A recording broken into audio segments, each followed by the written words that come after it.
Welcome to Burlap Teachers. Enjoy the video. You begin with essentials. Your iPhone must be paired to the watch and signed into the same Apple ID and Messenger installed and logged in.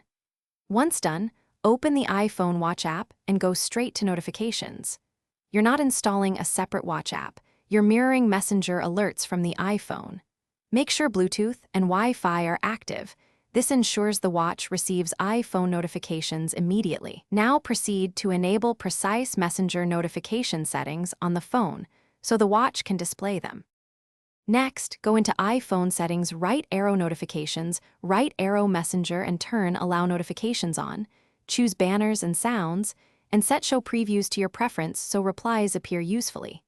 Then in the Watch app, open Notifications and select Mirror iPhone for Messenger.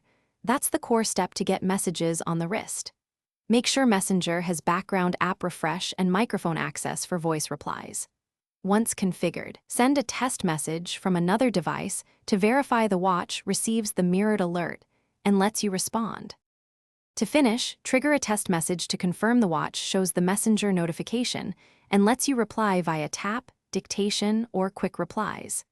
If nothing appears, update iOS and watchOS, then restart both devices. Software mismatches often block mirroring. If still failing, toggle airplane mode briefly and re-enable it, or unpair and re-pair the watch as a last resort. One key troubleshooting tip. Confirm Messenger is allowed under iPhone settings, right arrow notifications, and that focus or do not disturb is. Thanks for watching. Consider subscribing if this video helped you.